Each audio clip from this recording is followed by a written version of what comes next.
Salve pessoal, tudo bem? Davi Vega com vocês novamente. Bom, hoje eu quero dar continuidade aqui à nossa série de comentários sobre livros e filmes diversos, né? Sempre pelo um viés antropológico, sociológico, filosófico e histórico também, né? Bom, antes de eu continuar com essa exposição, eu peço encarecidamente, por favor, se inscreva no canal, dê o like, compartilha para aquele seu amigo que também é da área das ciências humanas ou que simplesmente é um autodidata que também gosta bastante do tema, não necessariamente só os acadêmicos, né? Nós temos grandes autodidatas aí que valem por uma enciclopédia inteira, né? Bom, eu também gostaria de, antes de iniciar, de promover a página, o sebo do meu amigo, né? Do meu grande amigo Douglas, né? Ele encabeça um projeto muito interessante de livros raros na internet, que se chama Só Pepitas. Então eu vou deixar aqui na descrição desse vídeo o Instagram do Só Pepitas, porque muitos desses livros aos quais eu falo aqui no canal, eu compro dele, né? Eu consigo através dele. E ele é um sebo de excelência, só de livros raros mesmo, né? Por isso que se chama Só Pepitas, grandes pepitas que ele mineirando encontra e sabiamente e ainda bem divulga para nós amantes da literatura, né? Nós leitores, né? Bom, hoje eu quero falar de um conceito, de um espectro político, que é a direita. Eu tenho um vídeo falando sobre a esquerda aqui no meu canal, sobre as diferentes vertentes que compõem a esquerda. Eu vou deixar também na descrição desse vídeo, caso vocês queiram assistir. Mas para a exposição de hoje, eu estou usando o livro Da Direita Moderna à Direita Tradicional, do César Ranquetat Jr. César Ranquetat Jr. tem o livro digital aqui, né? É um livro de 2019, mais ou menos, quando ele faz essa divulgação, né? Ele que é sulista do sul do Brasil, né? Mas ele escreveu naquele calor do ressurgimento da direita no Brasil, principalmente em 2015, 2016, onde teve o impeachment da presidente Dilma, né? E 2017, que eram os anos cruciais.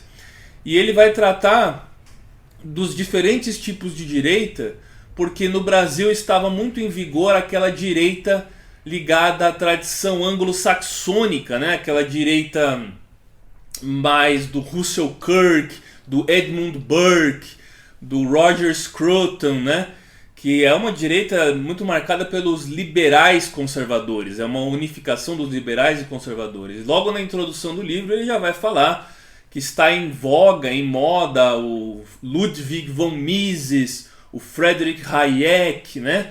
Que já são mais indo para esse lado mais liberal em termos de economia, né? Na parte mais econômica.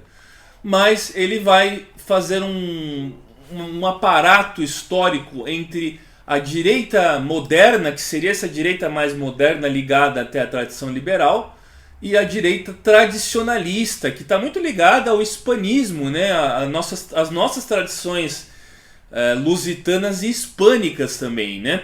Que vem mais ou menos da terceira escolástica, se eu não me engano, a terceira escolástica espanhola, né?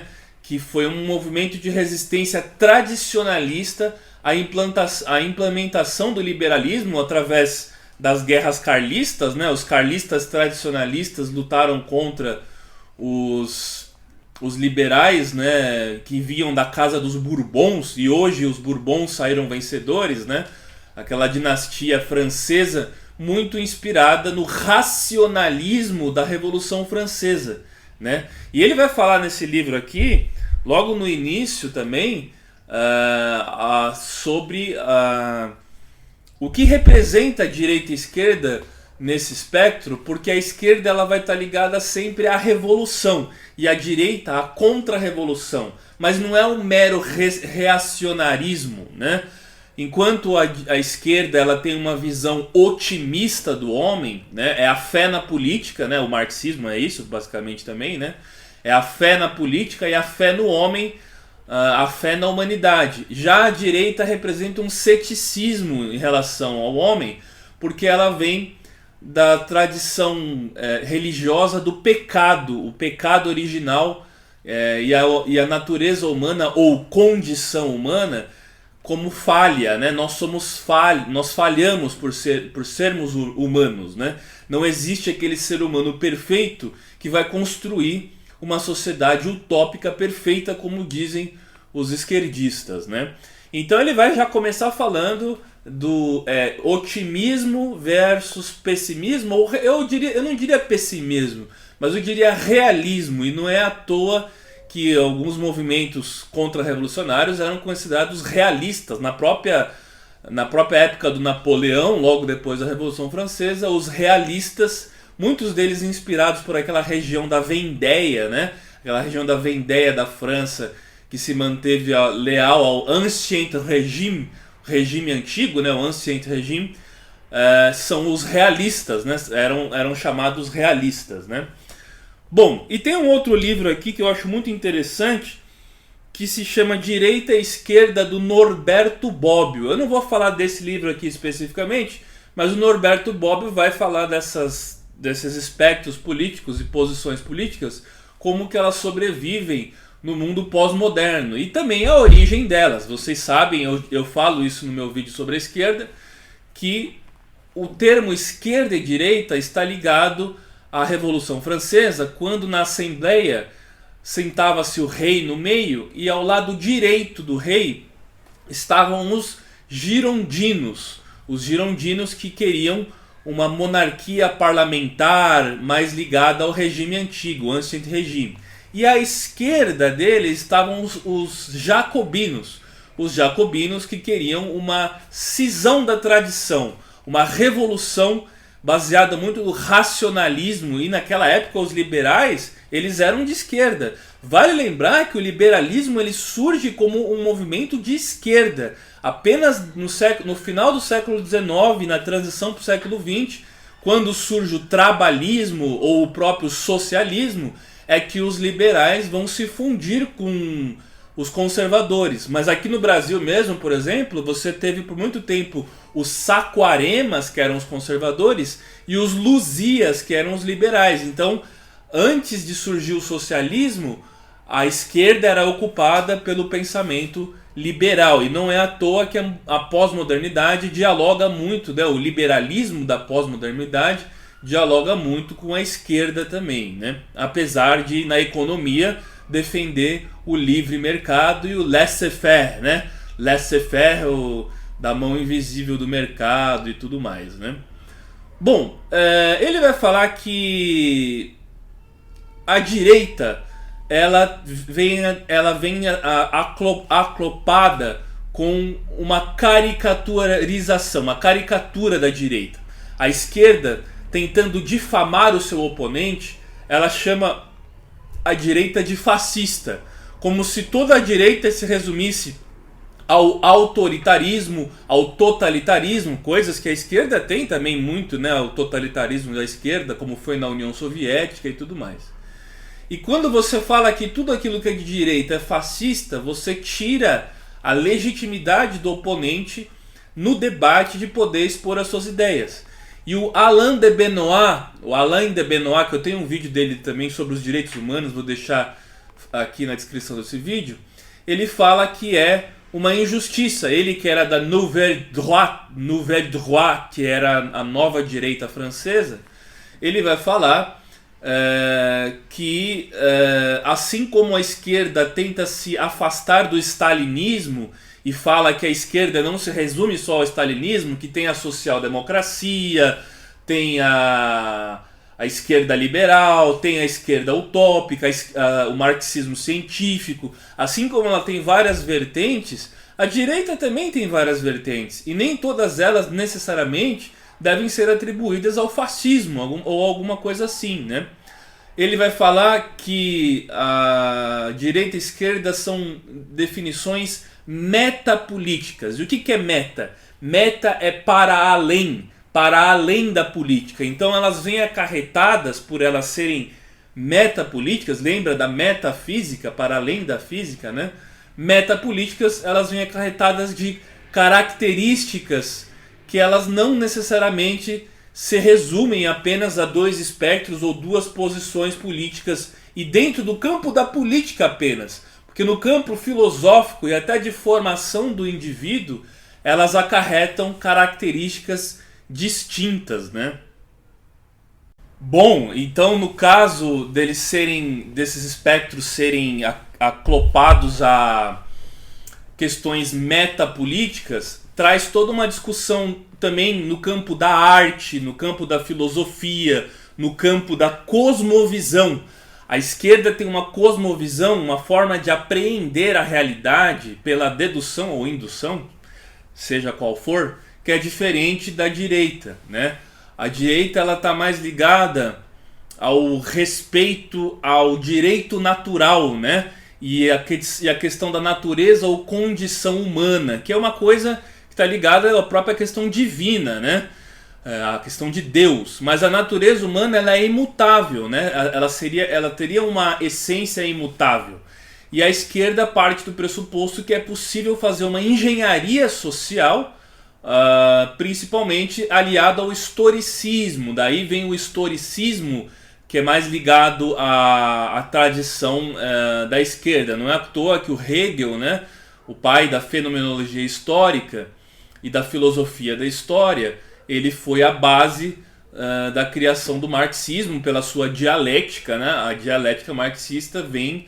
O Marx era do grupo de estudos hegelianos na sua juventude, né? Bom, e aí ele vai trazendo algumas discussões atuais, né? Ele fala que a direita, no Brasil, por exemplo, ela é muito queimada, né? Tem o seu filme queimado por conta da associação com a ditadura militar, né? Mas a ditadura militar ela foi uma ditadura de direita, mas não dessa direita clássica de Estado mínimo, de emancipação dos direitos civis, né, do indivíduo contra os direitos estatais. A ditadura militar ela foi nacional desenvolvimentista.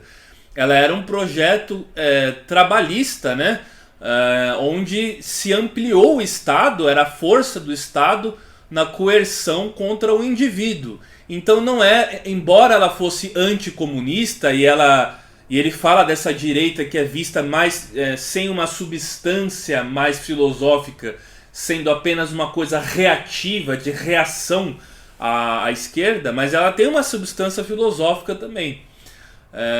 Então, embora a ditadura militar fosse anticomunista, ela também não era essa direita ao qual nós entendemos, né? Talvez no Chile, com o Pinochet ali, ela era mais dessa direita neoliberal, né? O primeiro experimento neoliberal foi no Chile e depois na época da Inglaterra, da Margaret Thatcher e tudo mais, né? Com as ideias do Milton Friedman, né? Mas volto a dizer, não necessariamente o liberalismo e o neoliberalismo ele está ligado ao tradicionalismo, que é essa direita ao qual o autor ele quer trazer na discussão frente a essa direita mais moderna, né? E aí, como a gente tem é assombrado por esse passado da ditadura, ele vai falar, por exemplo, que todo mundo no Brasil que se apresenta e tem a coragem de se apresentar como de direita, até pouco tempo atrás as pessoas tinham vergonha de dizer que elas eram de direita, várias vezes até o Paulo Maluf falava que ele era um social-democrata, né? Essa palavra social-democrata, esse termo social-democrata, por muito tempo foi uma espécie de disfarce para aqueles que queriam se apresentar como de direita, né? E tinham vergonha de falar. Mas hoje isso mudou, principalmente de 2015, 2013 para cá, né? Com o ressurgimento da nova abertura cultural da direita no Brasil, até no mercado editorial, com a Realizações, com a Vide Editorial, que são editoras que lançaram vários livros de autores conservadores. Esses autores conservadores são poucos estudados nas academias, né? Ele vai falar que Marx, Bourdieu, Bruno Latour, né? Deleuze, esses escritores de esquerda, Foucault, né? São amplamente estudados nos cursos, mas pouco se fala de Michael Oakeshott, dos antropólogos evolucionistas ou até mesmo dos funcionalistas, né? Pouco se fala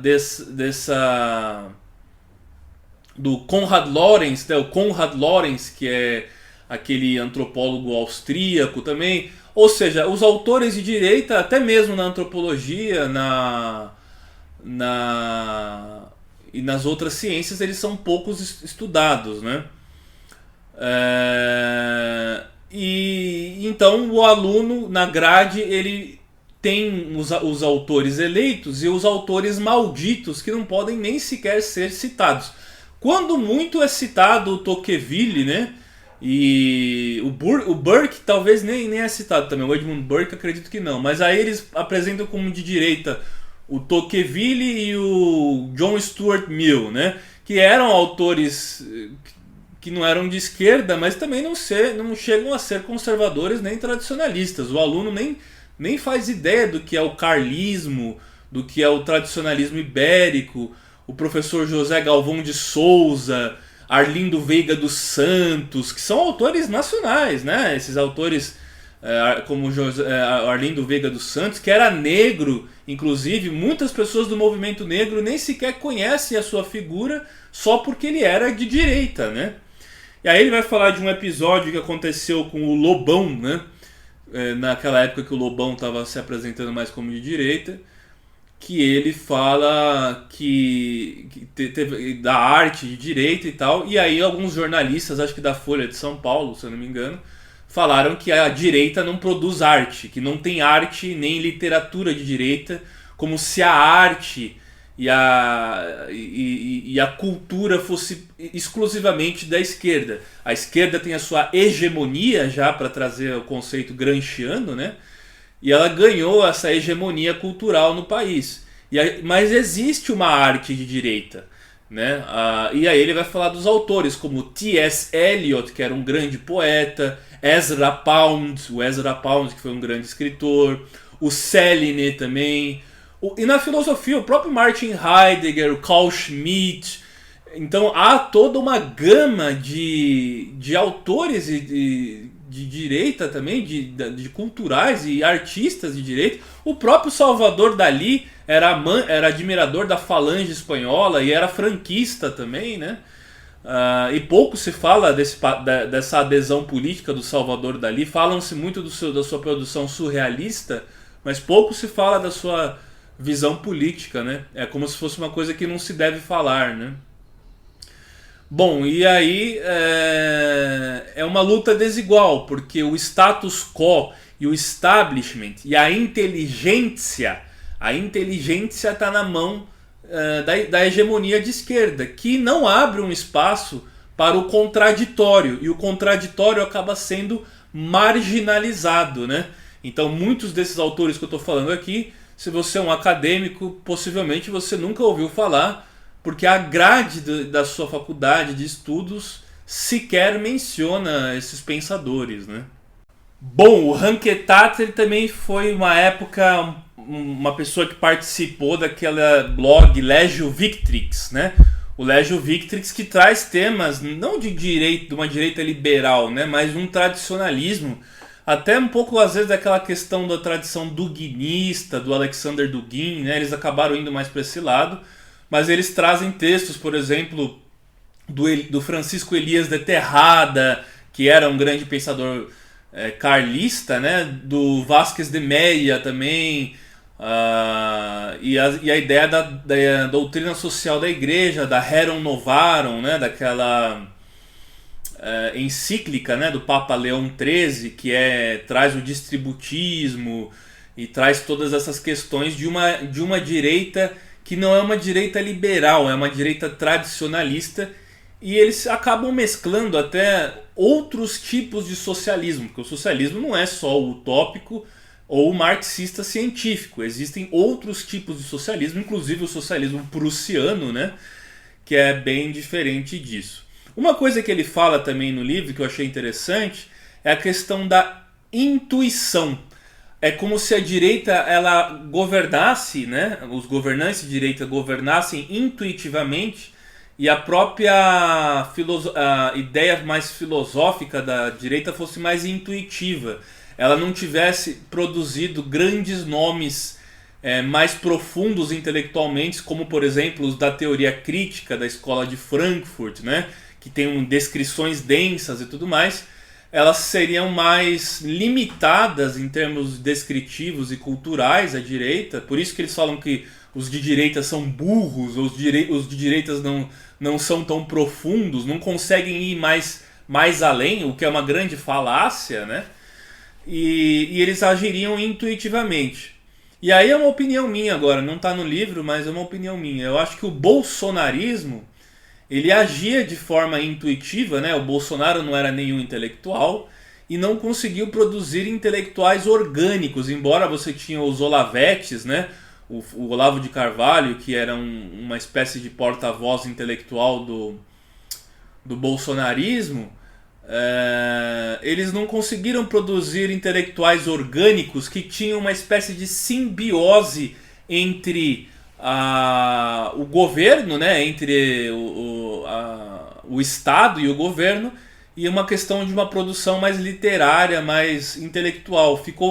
Deixou a desejar. E o Bolsonaro ele era de direita, notoriamente, mas ele e os deputados e toda a bancada do PL, por exemplo, do Partido Liberal e tudo mais, eles agem mais intuitivamente direita do que como grandes intelectuais, e não há intelectuais orgânicos, né? É uma falácia você acusar todos esses movimentos de fascista, porque até mesmo o Alan Besançon, e eu tenho um vídeo do Alan Besançon, vou deixar na descrição desse vídeo aqui, sobre o sistema soviético, né, que ele escreveu um livro sobre sovietologia, né, um tratado de sovietologia, obviamente criticando a NEP, a nova economia política, do Lenin, o Politburo, né, a nomenclatura, essa classe dirigente burocrática e tudo mais. O Alan Besançon ele vai falar justamente que o fascismo e o comunismo eles são irmãos heterozigotos, né? Usa a palavra heterozigotos. São irmãos que se aproximam muito mais nas suas pautas do que, na verdade, o nazifascismo sendo dessa direita mais tradicional ou até liberal conservadora, né? Essa tradição dessa direita não tem nada a ver com esse nazifascismo, que se assemelha muito mais com o comunismo que existiu na União Soviética, né? Bom, ele cita esse livro do Norberto Bobbio, né, Direita e Esquerda também, falando que para o Norberto Bobbio o conceito de direita e esquerda não está ligado apenas a ideologias, mas toda uma forma de ver o mundo e de viver, de aprender a realidade, o modus vivendi. E isso acarreta também aquilo que eu falei da metapolítica, né? Ele vai falar que a direita não é homogênea, né? Você teve, por exemplo, casos, e ele cita um caso da Confederação de las Derechas Autónomas do José Maria Gil Robles, o Gil Robles, né? O Gil Robles, que era uma amálgama de partidos e de movimentos de direita que tinha na Segunda República Espanhola, pouco antes da Guerra Civil Espanhola. E os carlistas, por exemplo, divergiam em vários pontos da SEDA, né? Que a sigla era SEDA. Mas mesmo assim ela representava o Calvo Sotelo, representava todos aqueles direitistas que votavam nela. Da mesma forma que, de uma forma pragmática, uma esquerda revolucionária às vezes tende a votar numa esquerda social-democrática legalista, a direita faz a mesma coisa. Os mais radicais da direita, eles costumam votar naqueles partidos ou agremiações de direita que se aproximam mais do seu ideário, não sendo necessariamente aquilo que eles mais concordam, né? Aqui no Brasil você tinha a TFP, a Tradição, Família e Propriedade, e depois a Ação Integralista Brasileira, que vinha da tradição do Charles Maurras, do Charles Maurras, que deu origem ao integralismo lusitano, né? do Antônio Sardinha e posteriormente do Francisco Rolão Preto, né? E o Antônio Sardinha, por exemplo, ele era um católico que tinha influências positivistas, por mais que contraditório do que possa parecer, a tradição positivista esteve por detrás da ação francesa, né, a Action Française, e embora os positivistas fossem ligados à tradição mais cientificista, e até mesmo eles vêm de um braço do Saint-Simon, do socialismo utópico, eles deram base a essas movimentações mais conservadoras, né? Você tem os liberais conservadores que surgem no século XIX, como eu disse, quando os trabalhistas e os socialistas cooptam a esquerda para eles, né? Eles acabam se tornando esquerda, e os liberais, que eram os Whigs, acabam indo para a direita. Você tinha os conservadores, que eram os Tories, e aí ficam os Whigs e os Tories, né? Liberais e conservadores juntos, contra o Partido Operário, Labour's Party, né? Da Inglaterra. E aí ele vai falando de várias personalidades, né? Por exemplo, ele vai falar dos orleanistas em 1830, que eles eram mais liberais, né? Liberais conservadores, enquanto os bonapartistas eles eram mais nacionalistas. E aí ele vai falar do nacionalismo, ele cita depois até o Antônio Sardinha, porque o nacionalismo ele não é algo exclusivo da direita, né? Embora muitos de direita são nacionalistas, você tem o nacionalismo de esquerda. E na pós-modernidade, como essas estruturas e nomenclaturas direita e esquerda elas não são tão fixas, seus elementos permutam e fazem uma espécie de intercâmbio entre eles, principalmente após o fim do mundo bipolar com o fim da União Soviética. A pós-modernidade ela traz movimentos como a Nova Resistência, por exemplo, né, que tem elementos tradicionalistas de direita, mas elementos de esquerda também, e faz um nacionalismo de esquerda. Os nacional-desenvolvimentistas, por exemplo, eles eram nacionalistas de esquerda. Então é aquela ideia da direita para os costumes e esquerda para o trabalho. Para os direitos trabalhistas você é de esquerda, e para os costumes tradicionalistas, aristocráticos ou tradicionais, seja o que for, você é de direita, né? Então você tem uma imbricação, e é um fenômeno típico, né? De um mundo mais multipolar e não bipolar como era na União Soviética, de polos mais diversificados e múltiplos, né? Que representa basicamente essa sociedade em rede, né? Essa sociedade de pontos isolados que se interconectam, né? Numa rede como se fosse o virtual e a internet, que é, como diz o Manuel Castells, né? Que é basicamente o que nós estamos vivendo agora no mundo digital, né? Então, a TFP, Tradição, Família e Propriedade, é do Plínio Corrêa, né? De Oliveira. Na verdade, ele foi o que encabeçou esse movimento, né? Ele ainda existe, mas existe está muito mais reduzido, muito menor agora, né? E um outro Plínio, que é o Plínio Salgado, foi o da Ação Integralista Brasileira, né? E uma coisa que difere a direita da esquerda é a defesa da propriedade privada, né? E a esquerda defende a coletivização dos meios de produção e da terra. Só que, para os integralistas do Plínio Salgado, era a função social da propriedade privada, que é uma coisa que está inclusive na Constituição de 1988. Não é o direito à propriedade acima de qualquer outro direito. É como se a propriedade tivesse uma função social, né?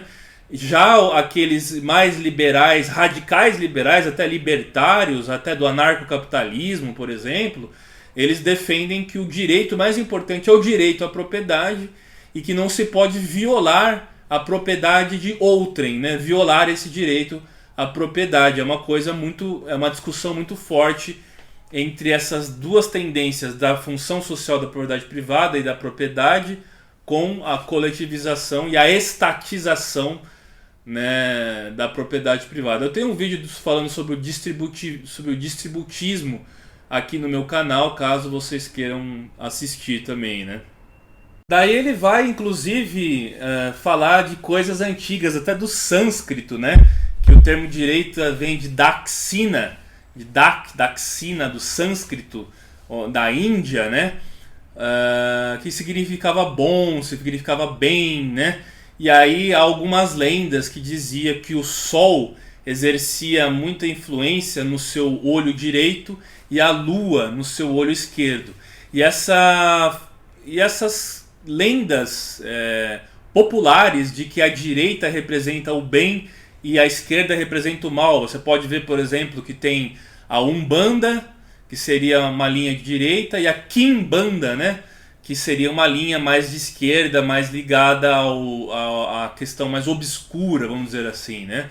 Então aquela ideia de que a esquerda, até mesmo que permeou a Idade Média, os destros, era correto você escrever com a mão direita, e os canhotos foram assediados e perseguidos porque eles eram forçados a escrever com a mão direita, e se você fosse canhoto, você era relacionado ao demônio, né, às mazelas, ao mal, né, vamos dizer assim. Então ele vai falar justamente que são lendas que estão nas mitologias, né, mas que trazem e acarretam todos esses espectros políticos, porque aquela ideia do vermelho também, né, que é a cor da revolução, está ligada ao comunismo, essas coisas, e ligada ao mal muitas vezes, e o azul ligado à direita seria a cor da esperança, o verde de esperança também e tal. É claro que são apenas especulações, né?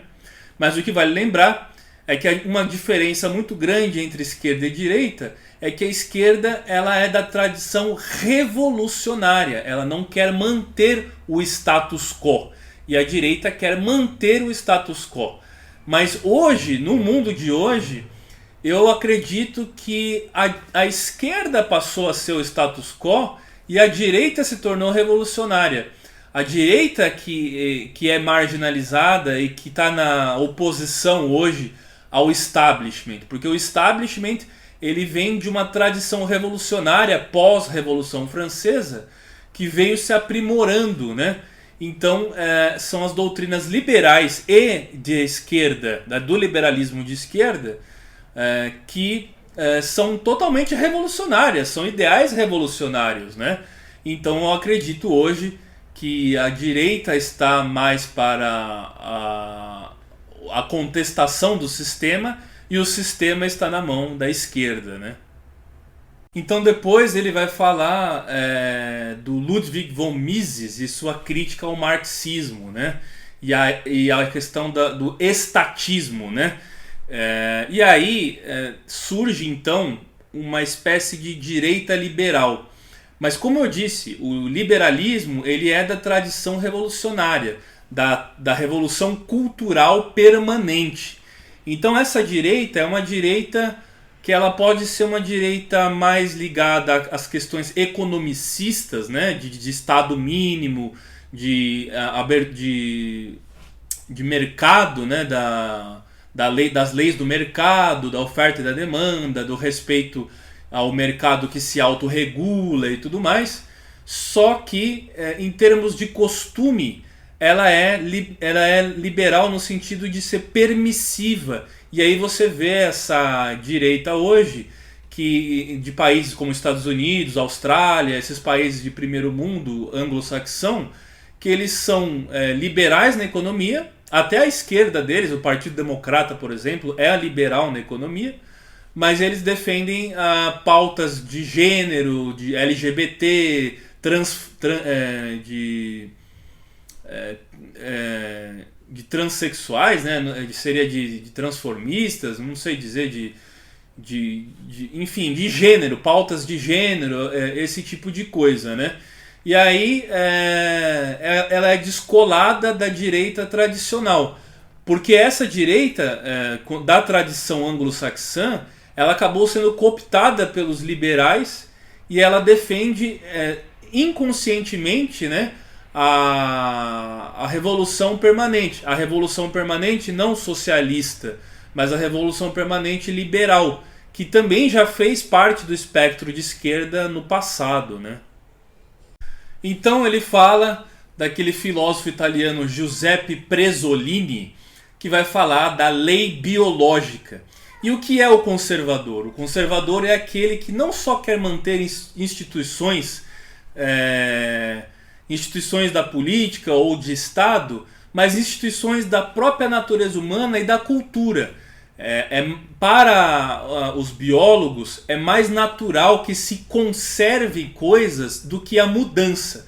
Enquanto a esquerda quer a mudança, os conservadores não é que eles são anti mudanças totalmente, mas as mudanças devem ocorrer de uma forma natural. A mesma coisa a linguagem. A linguagem ela vai permutando, mas ela não tem que sofrer uma coerção, uma imposição para que ela mude.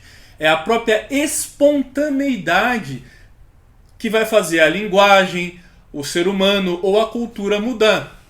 Se você forçar isso com uma cisão revolucionária, você gera danos muito grandes. E para o conservador, mais vale o demônio conhecido do que o demônio desconhecido. Porque o demônio conhecido você pode lidar e trabalhar com ele. Agora, se você rompe a continuidade, o princípio de continuidade para uma coisa totalmente nova que você não conhece, pode gerar uma mazela muito grande, como foram as ditaduras do Mao Tse Tung, como foi a União Soviética, como foi no Camboja, né? Você rompeu todo um passado e depositou na mão de déspotas, uma classe dirigente que fez uma revolução onde suprimiu o povo, né? Sufocou o povo e gerou os maiores totalitarismos, né? Por isso que o fascismo e a esquerda eles têm uma simbiose, né? E a direita, muito pelo contrário, ela respeita justamente a emancipação do indivíduo, né? Essa direita ligada ao liberalismo, ela traz muito a questão do individualismo, né? Individualidade é uma coisa, individualismo é outra, né? Do indivíduo atomizado, né? Que marca basicamente o mundo que nós vivemos hoje, onde cada vez mais os coletivismos estão sendo questionados em detrimento de uma massa de indivíduos. Nós vivemos uma união de indivíduos e a sociedade seria uma união de indivíduos e não uma massa onde o indivíduo iria se diluir nessa massa, se tornando o homem massificado, né? Como o próprio Ortega y Gasset vai falar, né? E aí ele cita também no livro o João Pereira Coutinho, que eu gosto muito dele. Tem o livro dele aqui, deixa eu ver se eu acho. Para indicar para vocês aqui. Esse livro aqui do João Pereira Coutinho. As ideias conservadoras, explicadas a revolucionários e reacionários. Para o João Pereira Coutinho, você tem o revolucionário de conservador também, o revolucionário de direita, que ele seria o reacionário, o reacionarismo. Enquanto você tem o radical de esquerda que quer mudar tudo, o radical de direita, que é o reacionário, ele tem uma volta a um passado utópico. Enquanto a esquerda revolucionária sonha com um amanhã utópico que não vai ser atingido, o reacionário ele sonha com um ontem utópico, ele sonha com o passado utópico, um passado muitas vezes idealizado, que a gente não tem como assegurar que era melhor. E aí ele então, baseado nesse passado, vai rejeitar qualquer coisa, qualquer mudança, da mesma forma que o revolucionário radical vai rejeitar qualquer permanência ou qualquer conservação da cultura, né? Nós vivemos em um mundo onde o progressismo saiu vitorioso e cada vez mais as ideias revolucionárias elas vão se aprimorando. Então tudo aquilo que lembra a tradição tem que ser mudado, tem que ser alterado. Basta você ver esses movimentos como Black Lives Matter ou esses movimentos até mesmo nos Estados Unidos de destruição de estátuas de querer se passar uma borracha no passado e reescrever a história. Mas o próprio João Pereira Coutinho fala nesse livro que a tentativa de reescrever a história é uma tentativa totalitária, né? Porque você não tem como fazer um novo homem. O ser humano, a natureza humana, ela não pode ser programada em uma engenharia social. Então não se dá para fazer um novo homem, né? E todas as vezes que na história se tentou fazer um novo homem, reinou a tirania e o totalitarismo e o desrespeito à condição humana, né? Então, além do Elias de Terrada, né, que era a base do carlismo, ele vai falar do Miguel Ayuso. Miguel Ayuso também, que foi um grande tradicionalista. E ele vai falar da importância do tradicionalismo, né? Que a revolução, seja ela por via liberal ou socialista, ela traz a total destruição, né? E ela é, de certa forma, antinatural. É um projeto artificial, da artificialidade sobre uma naturalidade que vem da ordem natural, a ordem da natureza. Por isso, muitas vezes, que os tradicionalistas trazem esse conceito de ordem natural, né? É a tentativa de se alterar a natureza. E todas as vezes que o progressismo tenta alterar a natureza, ele gera muita dor, gera muita destruição, né? E aí ele vai falar dos grandes autores, principalmente do hispanismo, né? Como o próprio Donoso Cortés. Eu tenho um livro do Donoso Cortés também, Ensaios sobre o Liberalismo, o Catolicismo e o Socialismo, né?